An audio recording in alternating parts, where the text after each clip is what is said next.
I thought serving coffee to a rude customer at 2 a.m. would be just another terrible night. I had no idea this man in the cheap suit would turn out to be worth billions. What happened next completely flipped my world upside down and taught him a lesson he'll never forget. If you love stories about karma and unexpected twists, smash that like button and subscribe for more incredible true stories. My name is Sarah, and 6 months ago, I was drowning. Not literally, but in every way that mattered. I was a single mom working 3 jobs just to keep my head above water, and even then, I was barely making it. My daughter Emma was 7 years old, and she deserved so much better than what I could give her. The math was simple and heartbreaking. Rent was $800 a month. Groceries, utilities, gas for my beat-up Honda that sounded like it was dying every time I turned the key. It all added up to more than I was making. I'd been behind on rent for 2 months, and my landlord wasn't the understanding type. The eviction notice taped to my door that Tuesday morning felt like a death sentence. But it wasn't just the money. Emma had been sick with a persistent cough for weeks, and I knew she needed to see a doctor. The free clinic had a 3-week waiting list, and I couldn't afford to take her anywhere else.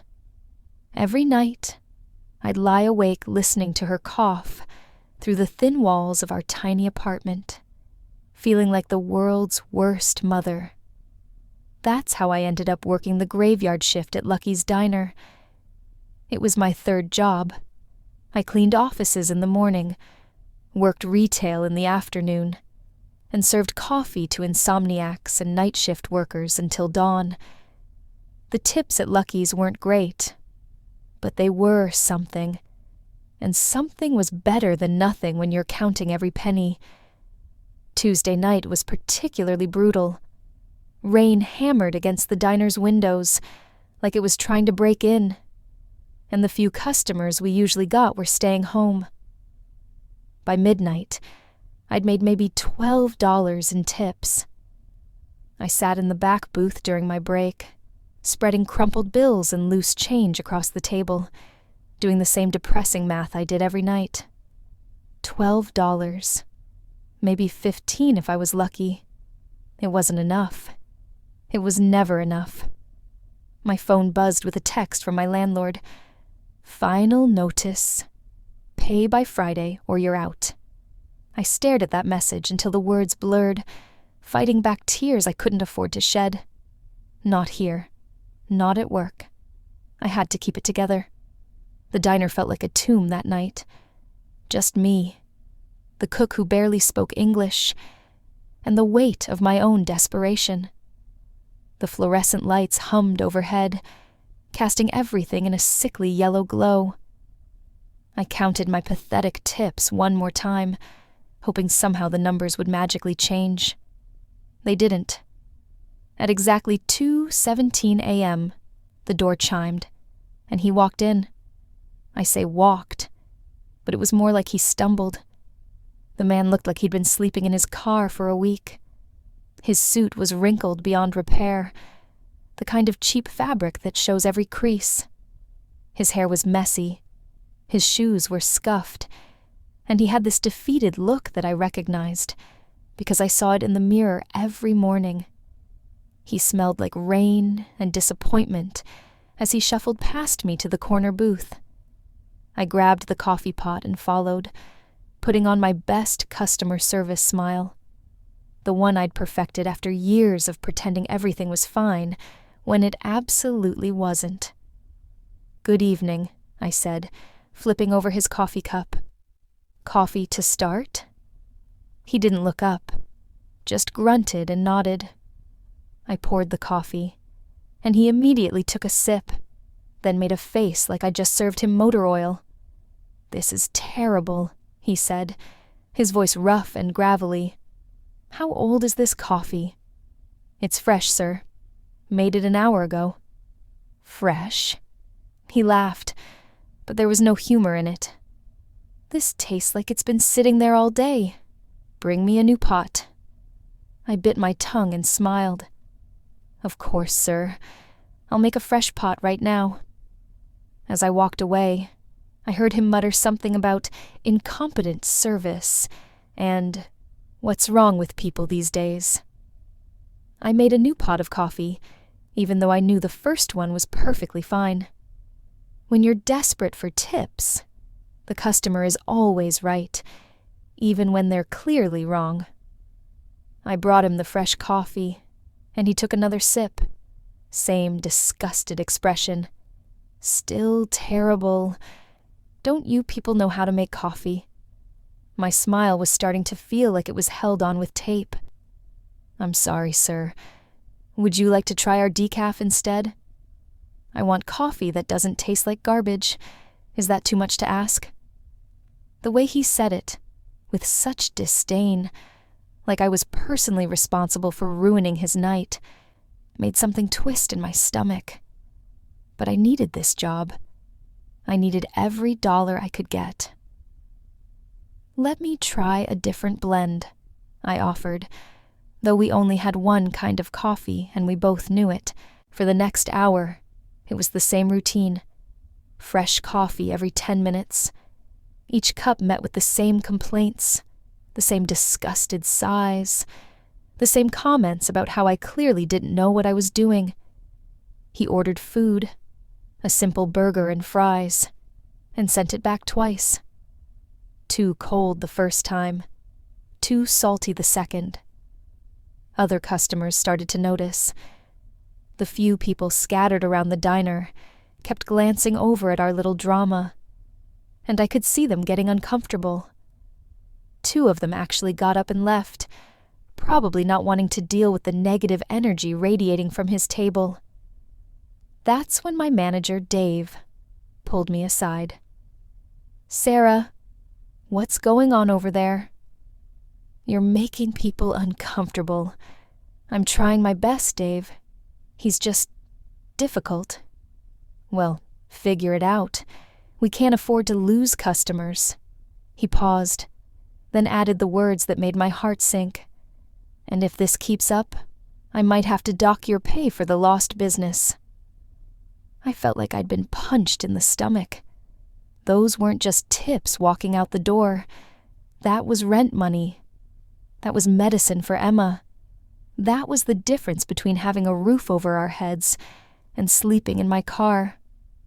I walked back to his table, determined to make this work somehow. Maybe if I was extra nice, extra attentive, I could turn this around. But as I approached with his 4th cup of coffee, he looked up at me with something I hadn't seen before, pure contempt. "You know what your problem is," he said, loud enough for everyone in the diner to hear. "You don't care about your job. You're just going through the motions." "Sir, Don't interrupt me." His voice was sharp, cutting. "Look at you. You look tired, you look defeated, and you're bringing that energy to my table. No wonder this place is empty." I felt my cheeks burn. He wasn't wrong about looking tired. I was exhausted. But I was trying. God, I was trying so hard. I set the coffee down carefully, and that's when it happened. As I was turning to leave, he knocked the cup over with his elbow. Coffee splashed across the table and poured onto the floor like a brown waterfall. "Now look what you've done," he said, not even trying to hide his satisfaction. "Clean this up, and do it right this time." I stared at the mess, then at him. He was sitting back in his booth like a king on his throne, waiting for me to get on my hands and knees and clean up the mess he'd obviously made on purpose. The few remaining customers were watching now, and I could feel their eyes on me like spotlights. I got the mop and bucket from the back, my hands shaking with humiliation and rage. As I knelt down to clean the coffee, he kept talking. "This is probably the best you can do, isn't it?" he said, his voice dripping with condescension. Some people are just meant to be on their knees, scrubbing floors. That's your level. I scrubbed harder, focusing on the floor so I wouldn't have to look at his face. You'll never amount to anything, he continued, like he was stating a simple fact. People like you don't have what it takes to succeed. You're a loser, and you'll always be a loser. Something inside me cracked, not broke, cracked, like ice under pressure, creating fault lines that ran deeper than I could see. I thought about Emma, coughing in her bed at home. I thought about the eviction notice. I thought about all the times I'd swallowed my pride, bit my tongue, and smiled while people treated me like I was less than human. And suddenly, I remembered something my mother used to tell me. Dignity isn't something someone can take from you, Sarah. It's something you give away. I stopped scrubbing. The diner went quiet except for the hum of the fluorescent lights and the distant sound of rain against the windows. Slowly, I stood up. I looked at this man, this stranger who thought he could break me down with words, and I felt something I hadn't felt in months. Strength. "Sir," I said, my voice steady and clear, "I may need this job, but I don't need to be disrespected." He laughed, actually laughed, like I'd just told the funniest joke he'd ever heard. "Disrespected? You're a waitress. This is your job." "No," I said, and I was surprised by how calm I sounded. "My job is to serve food and coffee. My job is not to be your punching bag." His face changed then, the fake amusement replaced by something uglier. "You're pathetic," he snarled. "Do you know what pathetic looks like? It looks like a woman in her 30s still waiting tables, probably living paycheck to paycheck, probably can't even take care of her own family properly." The words hit their target. He didn't know about Emma, but somehow he'd found the exact wound that hurt the most. I felt tears prick my eyes, and I hated myself for it. He reached into his pocket and pulled out a crumpled dollar bill. He threw it on the wet floor, where it immediately soaked up the spilled coffee. "There's your tip," he said. "Pick it up." I stared at that dollar bill, floating in the puddle of coffee, like a small boat in a storm.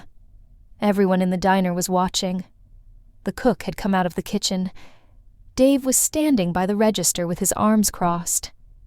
This was it, the moment that would define everything. I bent down and picked up the soggy dollar bill, but instead of putting it in my pocket, I walked over to his table and set it down in front of him, coffee-stained and dripping. "Keep it," I said.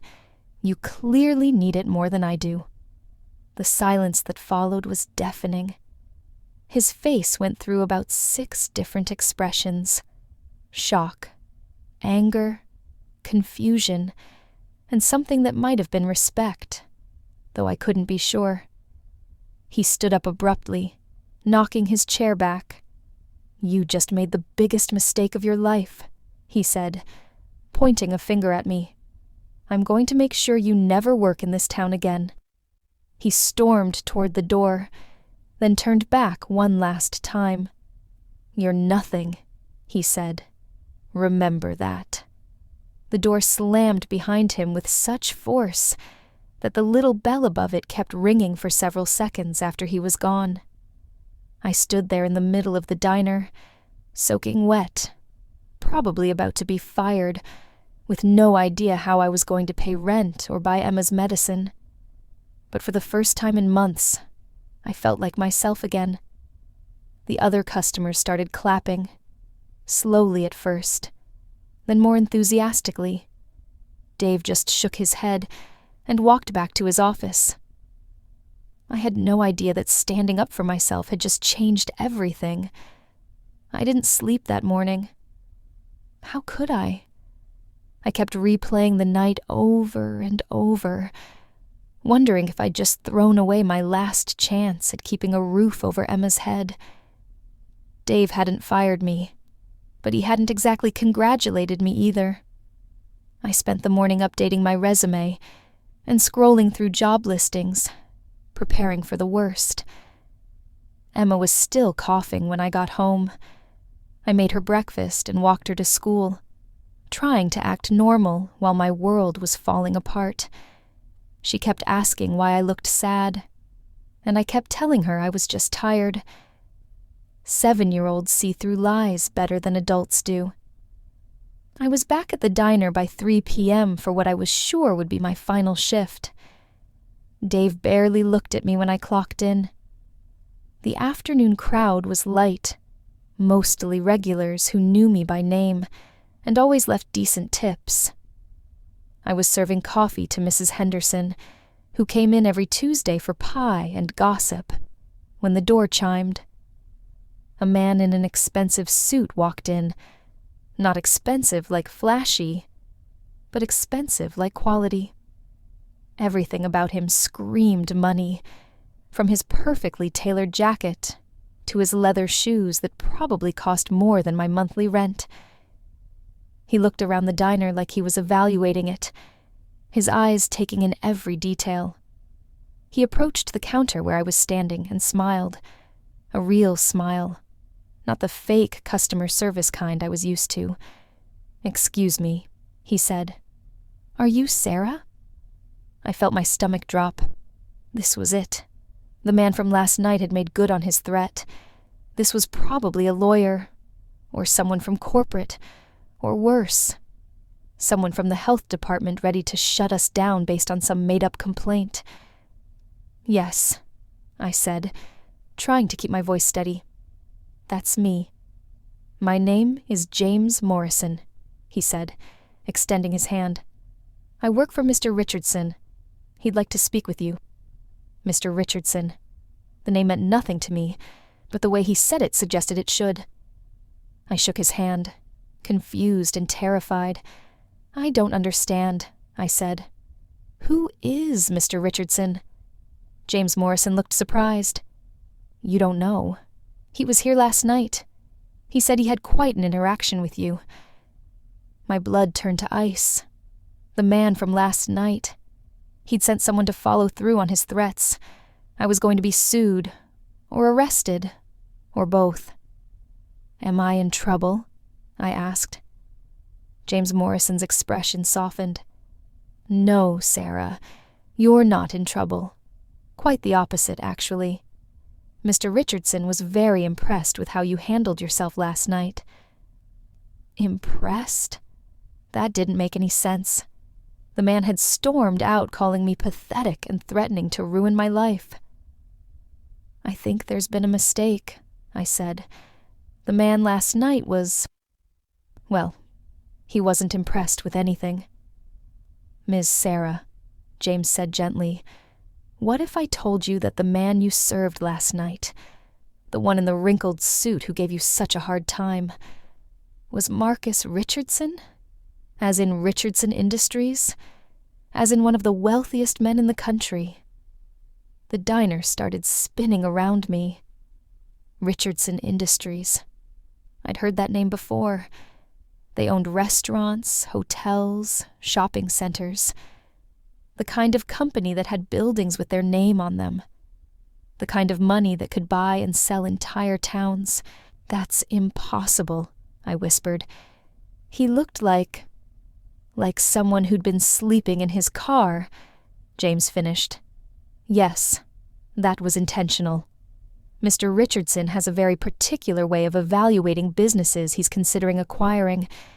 He goes undercover, tests the service, sees how employees treat customers who appear to have no money or power." I felt like I was going to throw up. "You're saying he was testing me?" "He was testing everyone. The entire staff, the management, the operation. Lucky's Diner is one of several businesses he's been evaluating for potential purchase." The pieces started falling into place, but they formed a picture I couldn't quite believe. "So, All of that. The complaints, the spilled coffee, the insults. That was all fake? James nodded. Mr. Richardson has found that you learn more about people when they think you're powerless than when they know you have power. Most employees he tests either ignore him completely or treat him poorly because they assume he can't hurt them or help them. But I did treat him poorly, I said. I told him to keep his tip. I basically told him off. Yes, James said, and he was smiling now. You did. And that's exactly why he wants to meet with you. I stood there in the middle of Lucky's diner, surrounded by the smell of coffee and bacon, trying to process what I was hearing. The worst night of my working life might actually have been the best thing that ever happened to me. But I was also angry. Furious, actually. This man, this billionaire, had played with my emotions, my livelihood, my desperation, all as some kind of twisted game. Where is he? I asked. 20 minutes later, Marcus Richardson walked through the door of Lucky's diner, and he was nothing like the man I'd served the night before. Gone was the wrinkled suit and defeated posture. This version of him wore confidence like cologne, expensive, subtle, but impossible to ignore. His hair was perfectly styled, his suit was immaculate, and he carried himself like someone who'd never doubted his place in the world. But it was still him. Same eyes, same voice, same face that had sneered at me while I scrubbed coffee off the floor. He approached my table with his hands up, like he was surrendering. Before you say anything, he said, I owe you an apology. I stared at him, feeling a mix of emotions I couldn't untangle. Anger, confusion, embarrassment, and something else. A weird kind of vindication that I couldn't quite name. An apology? I said. You think an apology covers what you put me through? He sat down across from me without being invited, and for a moment I saw a flash of the arrogance from the night before. But then his expression changed, became something more human. No, he said quietly. I don't think an apology covers it. What I did last night was cruel, and I'm sorry. I've been using that method of evaluation for years, and I've never had someone respond the way you did. What way is that? With dignity, he said simply. Do you know what usually happens when I do these tests? Most people either ignore the difficult customer completely, or they bend over backward to please them, no matter how unreasonable the demands become. They'll do anything for a tip. I thought about all the times I'd swallowed my pride for money, all the customers I'd smiled at while they treated me like garbage. And that's wrong. Not wrong, exactly, but it tells me something about character. You're the first person who stood up to me. You're the first person who chose dignity over money. I chose dignity over my job, I corrected him. I thought you were going to get me fired. I thought I'd lost everything. But you did it anyway, he said. That's what impressed me. I felt a laugh bubbling up inside me, but it wasn't a happy sound. Impressed you? You humiliated me. You made me clean up a mess you made on purpose. You called me a loser. His face flushed. I know, and I'm ashamed of that. The test went too far. I got carried away. This was all just a test to you. My life, my job, my need to pay rent and feed my daughter. That was all just part of your little experiment. The mention of my daughter seemed to hit him like a physical blow. You have a daughter. A 7-year-old who needs medicine I can't afford. A 7-year-old who's going to be homeless if I can't pay rent by Friday. I felt tears starting again, and I hated that he was seeing me cry. So, forgive me if I'm not impressed by your business methods. He was quiet for a long moment, staring down at his hands. When he looked up, his eyes were different, softer, more human than I'd seen them. "I want to offer you a job," he said.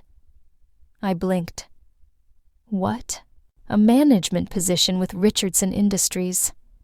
$80,000 a year to start. Full health benefits. Education fund for your daughter. You'd be overseeing customer service training for our restaurant division. $80,000. The number hit me like a physical force. I made maybe $25,000 a year working 3 jobs. $80,000 was more money than I'd ever dreamed of having. "Why?" I asked. "Because you have something I can't teach, and money can't buy. You have integrity. You stood up for yourself when it mattered, even when you thought it would cost you everything. That's the kind of person I want working for me." I stared at him, trying to process this sudden reversal of fortune. 12 hours ago, I was scrubbing coffee off the floor while this man insulted me. Now he was offering me more money than I'd ever seen. "There's one condition," I said. He raised an eyebrow. "You're in a position to make conditions? If you want me, you help my coworkers too. Dave, the cook, everyone who works here. Better wages, better benefits. You don't just get to rescue me and leave everyone else behind." He stared at me for a moment, then started laughing, really laughing, not the cruel sound from the night before. "What's funny?" I asked. "You're negotiating," he said. "You're in the position of your life. I'm offering you a way out of poverty, and you're negotiating for other people. Is that a problem?" "No," he said, and his smile was genuine now. "It's exactly why I want to hire you. Most people would take the money and run. You're thinking about everyone else first." He extended his hand across the table. "Deal. I'll buy Lucky's Diner, improve the working conditions for everyone, and you'll come work for me as a regional manager. You'll help me treat people better." I looked at his hand, then at his face. "You promise? You'll really help everyone here?" "I promise. And Sarah, I'm going to change how I do business. What happened last night taught me something about myself that I didn't like. You're going to help me be better." I shook his hand, and for the first time in months, I felt hope. 6 months later, I'm sitting in my new office, my office, looking out at a view of the city I never thought I'd see from this angle. Emma is in a good school now. Her cough is long gone, and we live in a beautiful apartment where she has her own room decorated with all the princess stuff her heart desired. But the thing I'm most proud of isn't my new life. It's what happened to Lucky's Diner. Marcus kept his promise. He bought the diner and completely transformed it. Dave got promoted to district manager. The cook, Miguel, who barely spoke English when I knew him, is now running the kitchen at 3 locations and taking business classes at night. Everyone who worked there when I did now has health insurance, paid vacation, and wages that actually let them live with dignity. The diner itself is busier than it ever was, but it feels different now. The staff smiles because they want to, not because they have to. Customers are treated with respect, regardless of how much money they appear to have. And Marcus, Mr. Richardson, stops by sometimes, not to test anyone, but just to check in and see how things are going. He's different now, too. He still does undercover evaluations, but he's changed his approach completely.